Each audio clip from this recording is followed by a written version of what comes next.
Hello, it's Oren Pronkin, and today I want to talk to you about Instagram's latest update. Now, if you haven't heard, Instagram is trialing the removal of the count of the number of likes that each post has within the feed. Now, they've explained this in two different ways, and the reason behind it, the first being that it is a mental health initiative, and that there are far too many content creators that are creating content purely for trying to get high amounts of likes, and if they don't get it, that devalidation is then causing mental health issues. Now, I for the most part agree with that. I don't think it's a good thing, and I think getting rid of those artificial vanity metrics and the need and the want for constant validation is a great thing. So I do agree with that. Now, the other reason that Instagram has said that they are doing this update is so that content creators, anyone that actually posts on the platform, it concentrates more so on quality content, quote unquote quality content, rather than just posting content that is going to bait the amount of likes. So clickbait, basically. So getting rid of clickbait and concentrating on more content that is actually real and authentic and useful to the consumers of that content. Now, again, I agree with all of that.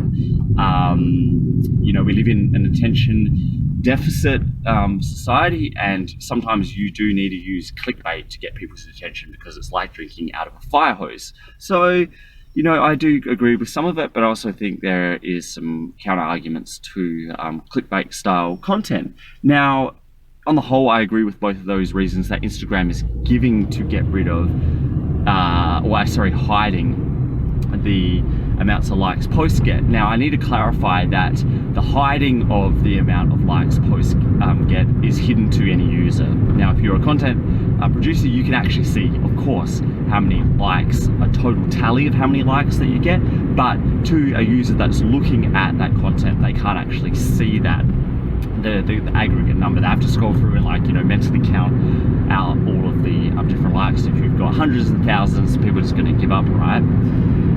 So what is the real reason behind Instagram doing this? And I'll give you my thoughts. I'll give you my thoughts on that. So Instagram is owned by Facebook. Facebook primarily is a content-based platform. It's user-generated content. That's what keeps people on the platform.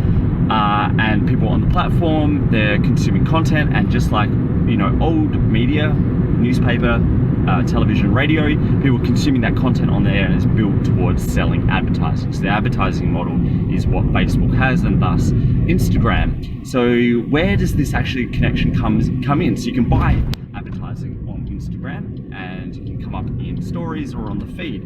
Now, what a lot of other people do, and this is nothing new, old school advertising, is people create partnerships with content producers. You originally would go through the newspaper, or you go through the television, or you go through the radio, their advertising department. You'd pay the newspaper to do that. But people have been creating partnerships and doing cutting out the middle person for a really long time, and they've just been cutting out the middle advertiser, and going directly to people that have distribution and paying them directly. Now, you can do this, anywhere. Anyone that's got a distribution list, you can go directly to them and, pay them to have an ad. If someone's got an email list or an SMS list or a phone list, and you just go pay for them to either send the ad out for you, or you can just take the list and send that communication to them. And that's a whole other topic of what you can and can't do and what you should and shouldn't be doing, and I'm not going to go into that. But obviously, the catchphrase recently has been around Instagram influencers, and they do have influence. They are influencing people, and they've got big lists. So brands are going to influencers, not just on Instagram, everywhere. If you've got an email list or a podcast or whatever distribution, and they're going to them directly, skipping the middle person, the advertiser, and going directly and saying, hey, can you run an ad for us and we'll pay you. You know, there's only two types of traffic, paid and earned. And so in terms of paid, they'll pay those influencers. Even better still, they could go and earn that media by going directly to the influencer and getting an interview or what have you, and not actually paying for it in cash money, but paying for it in time. But anyway, I digress. So influencers have been going to, brands have been going to influencers and paying them directly and not going through the channel. The middle person, the advertiser. And what I guess, and I'm really confident in this, is Instagram, because their business model is around advertising, they want to cut out brands going directly to influencers, and they want to be able to get their lion's share of it. Of course, obviously, they built the distribution hose. They put the effort in. They should get the money. But also, you know, I can see from the other perspective that, you know, influencers have built up a following on that fire hose, so they should also be able to get a cut of it. So I'm not sure what the ultimate answer of where the split between people that have built up channels and on fire hoses and all of this kind of stuff, but that's probably the reason I think Instagram is doing this. So what happens when you hide all of the likes that are on certain media? Well, if you are a brand and you are searching out the best distribution channel or the best influencer to promote your brand, what you're going to be doing is looking at how much engagement they have. Now, why is engagement important? Let's say a influencer has 1,000, let's just say 1,000 followers. And let's just say they are all purchased, they're all bots and fake accounts. Now, the engagement on that is going to be 0, right? So they're going to have no engagement on 1,000 people. So a brand, before this update, could go out and do a calculation, a ratio calculation of how many engagements, let's just say likes per follower, and it will come up with 0 because they're all fake, right? Whereas you could have someone that has 1,000 true fans that absolutely love what they're doing and they've got a really high engagement rate. Let's just say they've got 500 likes per photo. So you do a ratio of, you know, 500 to 1,000, you're gonna have 50% engagement rate, like super high. And I'm not gonna go into it now, but there are a whole bunch of calculations out there that give you a ballpark of what good engagement, quote unquote, good engagement is for brands. And they would go do this. And they'll go try to seek out all of these influencers that have, you know, a lot of followers, but more importantly, high engagement. They used to be able to do that by the public metrics that were available that Instagram provided. That is now gone. You cannot do that calculation as a brand doing research. Now, if you're an influencer, you can do that because it's only hidden publicly. You can actually see all of those metrics, and you can do the calculation. And if you do want to sell advertising space on your channel, you can actually go and be proactive for that and go out and actually promote what your metrics are. Now, this is a smart move if you're Instagram and you want to drive brands back to your advertising platform, because that's a lot of effort to be able to go out and find all of those influencers that are proactively promoting their metrics, and there's not many that are doing that, right? The other way that brands can do this is actually research the market, know their competition, both direct and indirect, really well. So all of those that are upstream and downstream from them, in other words, all of the influencers that they were normally going to, and then reaching out to them and building a relationship like most people do in most areas of their life, and building a relationship with them and then asking for those metrics. That's a lot of effort, and a lot of brands are not willing to do that. So that's the bet I'm guessing that Instagram is trying to bank on, is that they just realize that a lot of brands just want the easy route of going out and finding out that ratio and then doing their initial filter for who they're going to reach out to for partnership marketing. And that is the bet they're trying to do at this stage when they are rolling out this update. So what do you do as a brand if you still want to engage with partnerships? Because when you're going with a partnership, instead of through a third-party advertiser, the level of trust that you get for your brand and the level of buying temperature that you're coming in with is so much higher. You're leveraging the credibility and the relationship that influencer already has on their customers. So it's far better to go through someone that already has a relationship, in other words, a partnership or an influencer, than the advertising platform. So there is a lot of value of going through that earned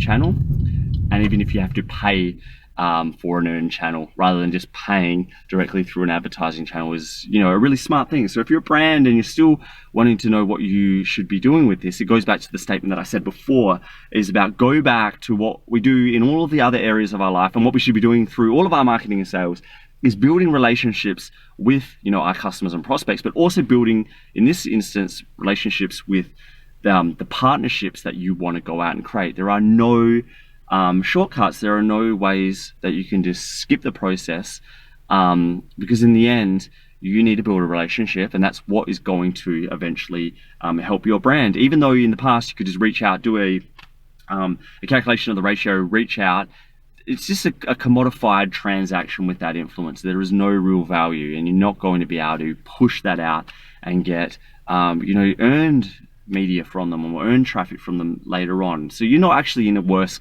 position than you were before. It just makes life a little bit harder. When life is a little bit harder, it makes the quality of what you're getting that much better later on. So I don't think it's a huge downside for brands. You've just got to put the effort in, which you should have been doing before, right? So as a brand, you need to be going out and building those relationships with those influencers like you do normally with any other relationship throughout life. And there's so many things you can do to do that, and it's probably beyond the scope of this. But going out and just subscribing to them, liking their content, engaging with their content, commenting with their content, buying their things, calling them up, sending them compliments, all of these kinds of things that you normally do with relationships to build how well they know you, how well they like you, and then how well they trust you, and then going in and pitching and asking them to do a shout out for you, regardless if you pay or not. It's going to be that much better with all of those that relationship building you do before. Even if you do have to pay that influencer to shout out on your behalf, you're going to get better rates, you're going to get better terms, and all of those kinds of things.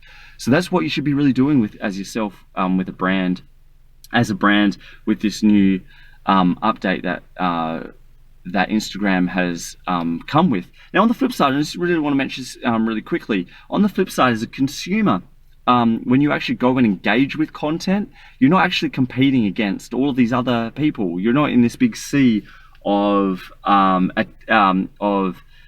feedback and engagement, because no one else can see that. It feels like you are actually going about and really interacting with that influencer. So again, and I just want to clarify that you're engaging with that influencer because there is no like count or comment count, because it just seems like you and that influencer are communicating as from a consumer perspective. Now, this ties back in to helping you as a brand. If that influencer has a even tighter connection with their followers, because their follower feels like they're not actually just part of a sea of likes, their like actually can be seen and matters, that means their relationship with their cohort is far stronger, and that's only going to benefit you as a brand. That when you leverage them via them to their cohort, leverage the influencer to reach their cohort, that relationship between the cohort and the influencer is that much stronger because of this update. So I don't think this is doom and gloom at all. Really smart update, but it is commercially driven, and you know, it does have flow-on effects for how consumers feel with the influencer and their content, how content creators feel in terms of mental health, but also how brands actually go about interacting with influencers and finding those influencers as well. So there's a ton of great stuff that's, I think, going to come from this, so don't panic. And that's all I really wanted to talk about today, is going about creating real relationships if you're an influencer with your followers, but also if you're a brand with the influencers. And I think this is a good step, even though it is commercially minded and going to make cash money for Instagram and their shareholders. So yeah, hopefully this is useful. Let me know how you go with this when you actually do some outreach, or you actually communicate with some of your followers, but also what your thoughts are, because I'd love to know what your take on this is as well. And until we talk next time, I hope you have a fantastic day, and goodbye. Thanks for listening, and if you like what was on here and want more, please go to orenprunken.com.